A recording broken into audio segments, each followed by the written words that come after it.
Oke, Assalamualaikum warahmatullahi wabarakatuh. Waalaikumsalam warahmatullahi. Bismillahirrahmanirrahim. Salam seduluran semua buat teman-teman dari Sanggar Tanpa Waton ya, dimanapun itu berada. Nah, kembali lagi dengan saya Khairul Anam tentunya dari Sanggar Tanpa Waton. Nah, alhamdulillahirrahmanirrahim, pada kesempatan kali ini, kesempatan yang luar biasa sekali, saya bisa mendapatkan kesempatan untuk berbincang-bincang santai ya dengan narasumber yang merupakan pemuda yang keren, pemuda yang berprestasi, dan alhamdulillah mendapatkan kesempatan untuk melanjutkan beasiswa ke Universitas Al-Azhar Kairo, Mesir. Nah, untuk lebih lanjutnya kita akan berbincang-bincang dengan beliau ya. Ini kita sudah terhubung dengan beliau. Nah, boleh perkenalan dulu, Mas. Halo, Assalamualaikum warahmatullahi. Waalaikumsalam warahmatullahi wabarakatuh. Nama saya Wafa Hamani, asal dari Juwanapati dan saat ini sedang nyasar di Mesir. Oke. Oh iya, sebelumnya saya terima kasih ya Mas karena sudah meluangkan waktunya untuk berbincang-bincang, sharing-sharing pengalaman. Iya, sama-sama. Dengan teman-teman dari Sanggar Tanpa Waton ini. Nah, lagi sibuk ngapain nih Mas? Wah, kalau saat ini sih lagi liburan sih. Habis ujian kemarin itu baru selesai. Oh, oke. Mungkin kita mulai dari yang simpel-simpel dulu aja ya. Nah, mungkin bisa diceritakan ya Mas sedikit dari pengalaman dan perjalanannya kok bisa mendapatkan beasiswa sampai segitunya, dan ini salah satu pemuda dari desa ya, kok bisa ambisius untuk belajar di sana gitu, ceritanya gimana awalnya? Ya, sebelumnya saya ucapkan terima kasih kepada Mas Anam karena telah memberikan kesempatan ini untuk berbincang-bincang santai bersama rekan sedulur yang dari kecil bareng hidupnya ini.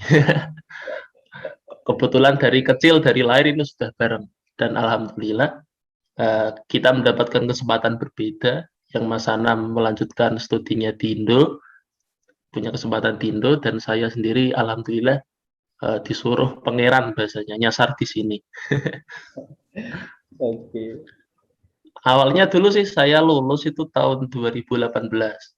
Pas saat itu sih kelas 3 alia. Kebetulan saya ini sebelumnya ini menempuh pendidikan madrasah aliyah di Madrasah Rodotul Ulum Guyangan. Saat itu sih belum ada kepikiran mau ada rencana ke Mesir itu. Tapi emang alhamdulillah sih kebanyakan dari alumni itu, madrasah saya itu banyak yang ke sini. Waktu pas kelas 3 itu sebenarnya sih nggak ada rencana. Tapi pas itu sih masih wayah-wayah mamang bahasanya kalau orang Jawa itu. Mamang ya. Belum ada kepikiran mau kemana. Kalau dulu sih ngebetnya sih pengen gap year, inginnya gitu. Tapi pas saat itu suatu ketika saya ketemu dengan pengasuh madrasah saya. Terus dia bilang, coba aja ke Mesir kalau rezekinya nanti. Biasanya gitu. Lah kalau sebelumnya sih saya nggak ada pikiran sama sekali. Tapi ya kalau bahasanya santri ya nunut yai nih bahasanya. Nek menawa ngalap barokah. Lah saya itu ya langsung aja ikut tes itu. Punya jarak waktu 1 bulan sebelum kelulusan, setelah kelulusan itu ada tes di Jakarta, terus ikut, alhamdulillah sih dapet. Alhamdulillah ya Mas. Nah, untuk gaya hidupnya sendiri ya Mas, untuk penyesuaian gaya hidupnya sendiri dengan tradisi atau kultur orang-orang di sana itu bagaimana Mas? Wah, kalau dulu pertama sih ya hanya ya kultur shock langsung. Saat datang ke sini itu langsung kultur shock gitu. Karena orang-orangnya sendiri tuh beda banget dari kulturnya, cara bicaranya terutama jelas ya. Kan orang Indonesia, sementara di sini tuh orang Timur Tengah.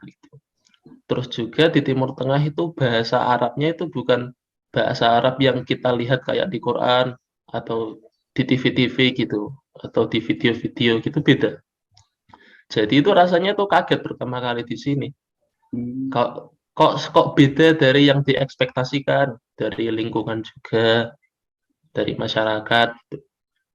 Ada banyak budaya yang sangat berbeda. Salah satu contohnya itu ketika kita berbicara gitu. Kita kan sebagai orang Jawa terutama kan unggah-ungguhnya kan dhuwur gitu kan. Ya. Ketika biasanya kita bicara itu nunduk atau senyum menunjukkan keramahan gitu. Di sini malah kalau kita berbicara sambil senyum ke orang itu dianggap menghina gitu. Oh, justru malah begitu ya, Mas? Iya, Berbeda jadi sekali. kulturnya itu beda banget gitu. Jadi Hmm. sempat kaget juga. Adaptasi itu butuh paling 1 tahun. 1 tahun itu sudah sewajarnya gitu. Dari Wajarnya ya. adaptasi. Ha-ha. Orang asing. Adaptasi makanan, cuaca juga itu beda banget. Kalau di sini kalau musim dingin itu ya dingin banget, kalau panas itu ya panas banget. Oke. Panas itu sampai 40 derajatan bisa. Mungkin ekstrim sekali cuaca di sana. Kalau di Iya, sini mungkin 36, 37 derajat gitu ya panas-panasnya. iya. Kalau Kalau di sini tuh pernah ada kasus sampai tahun kemarin tuh pas bulan puasa, itu ada sampai kasus itu mobil sampai mesinnya itu kebakar karena kepanasan. wah, ekstrim sekali. Nah, tentunya butuh penyesuaian yang cukup lama lah ya intinya. Hmm. Nah, mungkin di sana itu ada orang-orang yang rasis atau gimana gitu udah, Mas? Wah, kalau itu sih banyak sih. Kalau di aku itu banyak. Dari saya sendiri itu mengalami banyak. Kalau kami kan bahasanya kalau orang Indonesia itu di sini disebutnya wafidin. Hmm. Jadi orang-orang dari Asia, terutama Indonesia, Thailand, Cina, terus itu nganggapnya itu kita semua itu sama. Mereka bilangnya orang Sin, orang Cina. Di sana masih membeda-bedakan Iya. gitu. Mm-mm. Waduh. Terutama itu masih mending kalau yang kita yang berkulit coklat ya, orang-orang Asia. Kalau kulit hitam sendiri di sini malah itu dibedakan gitu lah biasanya. Kalau dari lingkungan mahasiswa sendiri sih itu dibedakan antara orang Mesir sendiri, orang Arab dengan orang Wafid biasanya, orang keluar Arab seperti Indonesia dan lain-lain. Kalau lingkungannya malah itu ya sama sih. Sebenarnya rasisme masih banyak di sini. Dari lingkungan sendiri itu ada dua pemukiman bisa dikatakan. Pemukiman orang-orang Mesir yang kulit putih, orang Arab, dan pemukiman orang-orang kulit hitam. Biasanya itu yang dari Sudan, dari negara-negara Afrika gitu. Oh, oke. Berarti total di sana sudah berapa tahun, Mas? Sudah berapa lama di sana? Kalau berapa tahun sih? Kayaknya ini hampir 3 tahun lah. Dari 2018 eh, akhir tahun sampai sekarang. Berarti hampir 2 tahun lebih hampir. Tidak terasa ya, Mas, sudah segitu lamanya, Iya. sudah hampir 3 tahun. Nah, mungkin sudah banyak pengalamannya di sana. Nah, untuk studi sendiri di Universitas Al-Azhar Kairo Mesir ini seperti apa, Mas, untuk studinya? Kalau perbandingan studi dengan Indonesia ya, sebenarnya sih dalam hal sistem, sebenarnya di sini tuh masih tertinggal dari itu. Hmm. Karena di Indonesia kan sistemnya kan sudah canggih lah. Maksudnya dengan sebegitu kompleksnya, sementara di sini tuh masih yang standar-standar aja gitu. Kalau dari segi kuliah sendiri sih, kalau di Indonesia kan kita ada wajib absen, wajib kuliah maksimal absen itu berapa kali. Kalau di sini itu enggak. Jadi belajar atau enggak belajar itu urusanmu. Yang kita dari diri kita sendiri, enggak ada absen-absenan kuliah. Jadi kalau kuliah itu kewajibannya cuma satu, berangkat ujian. Oh, gitu. Pokoknya Kalau bisa berangkat ujian, bisa ngerjain, ya udah lulus. udah lulus. Kalau enggak ya enggak. Tapi kalau dalam lingkungan belajar, ya kita harus mengerahkan keinginan kita sendiri. Harus bahasanya tuh cari guru di sini. Hmm. Jadi kita itu berguru ke rumah para guru gitu, Berarti langsung meminta secara sendiri. kepribadian itu untuk belajar sendiri ya, Mas. Mereka mencari sendiri gitu. Mm-mm, Oke. Nah, mm-mm. Sebelumnya dulu dari mana Mas? MA atau SMA dari mana? Dari MA Rodotul Ulum, Oke. Guyangan. Jadi teman-teman nih ya, apabila kalian dari desa itu jangan pernah malu ya. Kalian itu hebat.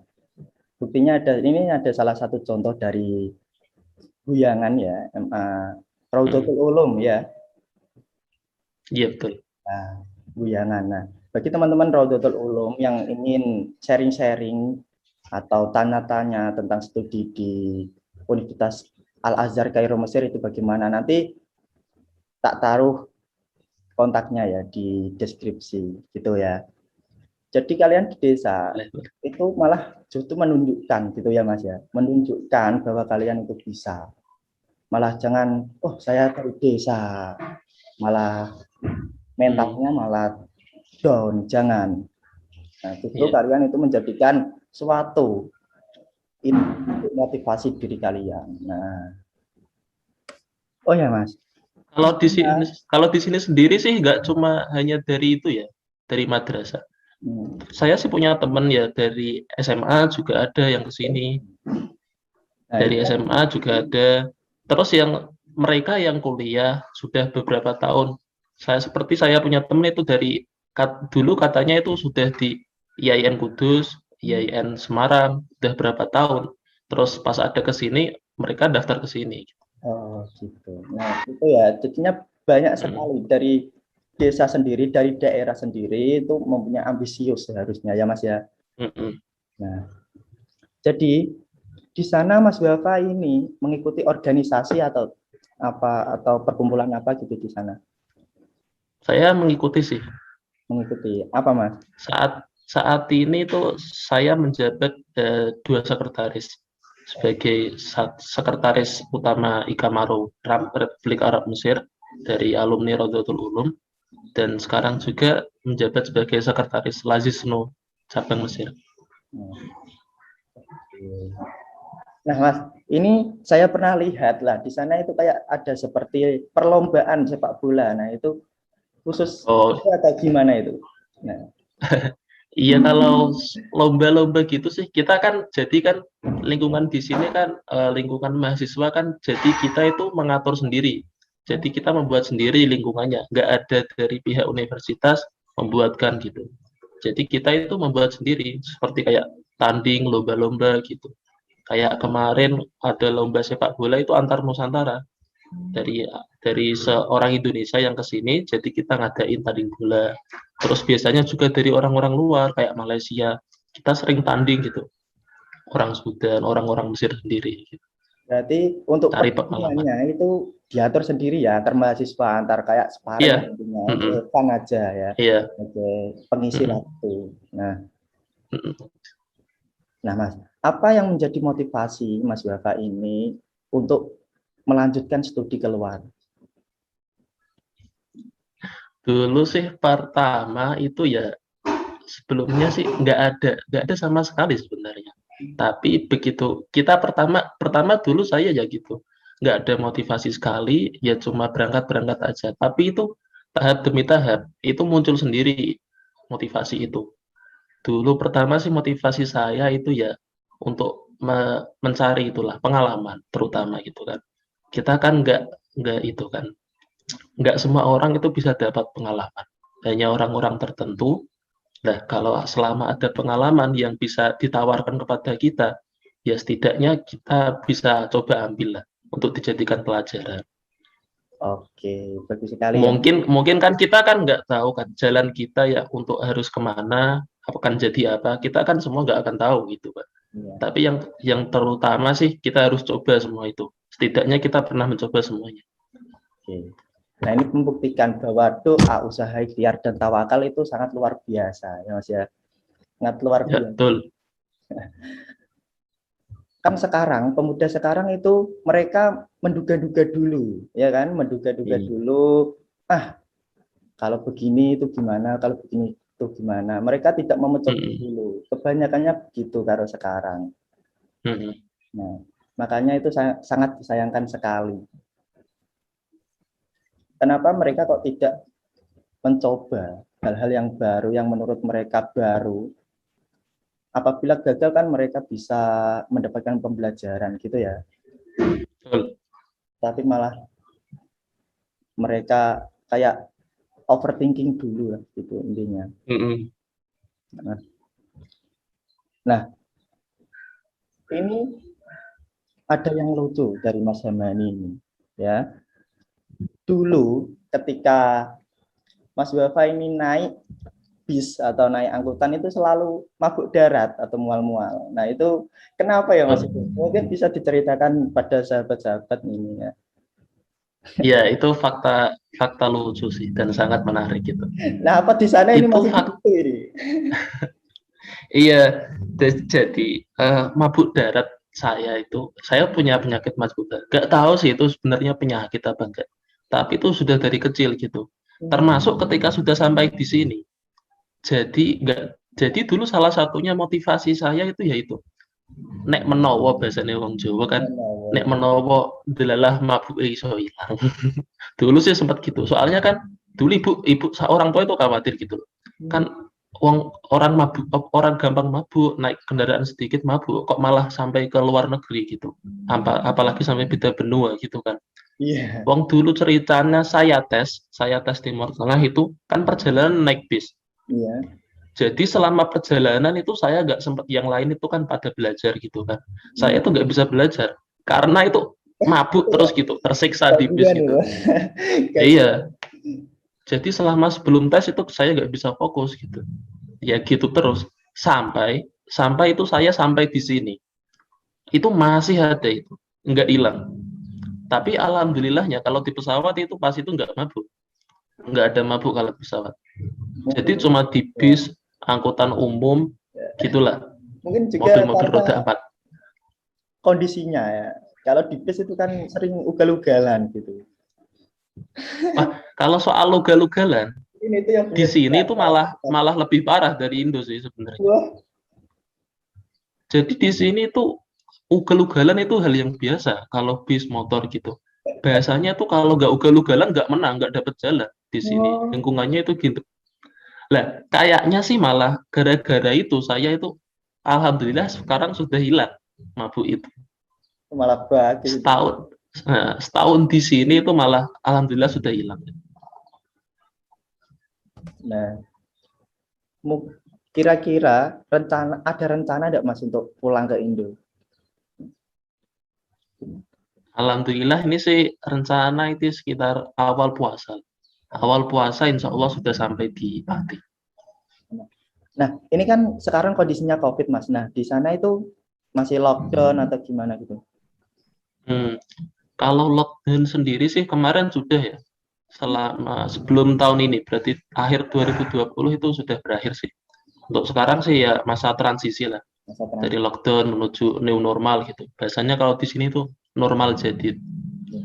Kalau di Indonesia itu orangnya ya tahu sendirilah ya Mas ya. Di sini itu sangat mereka mementingkan kerja gitu daripada lockdown lah, daripada gitu.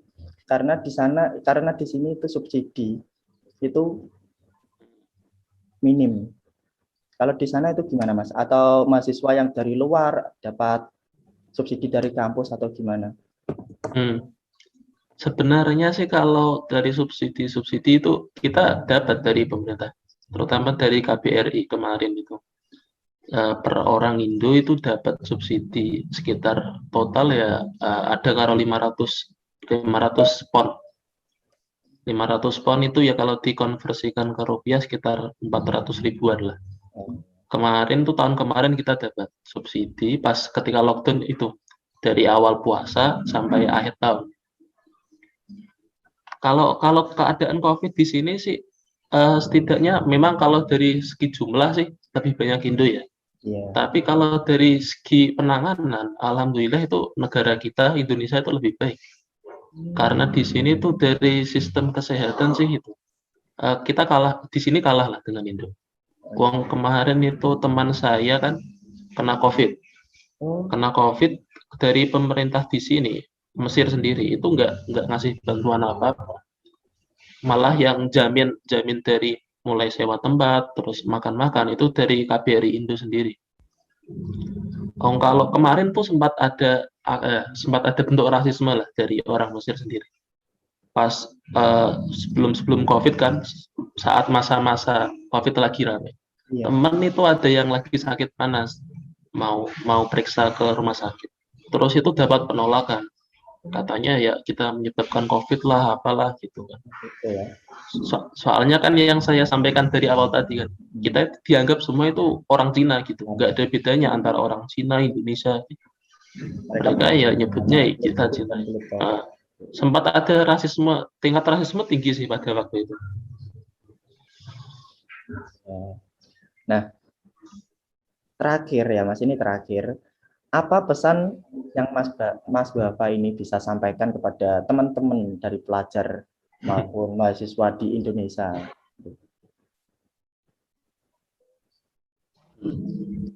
Kalau pesan sih sebenarnya saya nggak ahli sih dalam ngasih pesan-pesan gitu. Tapi setidaknya itu ada satu hal sih, ya sebenarnya kita semua sudah tahu, yaitu ya jangan takut mencoba. Apapun itu dicoba dulu. Nggak, memang semuanya itu kesannya kita nggak ahli lah dalam bidang inilah, nggak bisa dalam hal itulah. Tapi setidaknya kita mencoba, karena yang penting ya pengalaman itu. Pengalaman itu mahal, jujur. Pengalaman itu sangat mahal sekali. Dan kita nggak akan mendapatkan pengalaman itu kalau kita nggak berani meninggalkan zona nyaman kita. Betul sekali apa yang dikatakan oleh Mas Wafa ini ya. Jangan takut mencoba ya teman-teman. Karena kalau kalian itu mencoba hal baru, kalian itu juga mendapatkan pembelajaran baru juga, pengalaman baru juga. Nah, mungkin ada pepatah yang bilang kesempatan itu tidak datang 2 kali ya, tetapi itu tidak berlaku untuk yang mau mencoba. Jadi kalian itu harus mencoba. Dan doa usaha ikhtiar tawakal itu harus kalian tekankan pada diri kalian ya teman-teman. Karena ingat, usaha tidak akan mengkhianati hasil, oke? Jadi ikuti alurnya ya, dan berikan senyuman terindah gitu. Nah gitu saja Mas Zamani. Terima kasih atas waktunya. Oke. Sama-sama. Semoga ya Mas Wafa ini bisa terus sukses, bisa sehat selalu.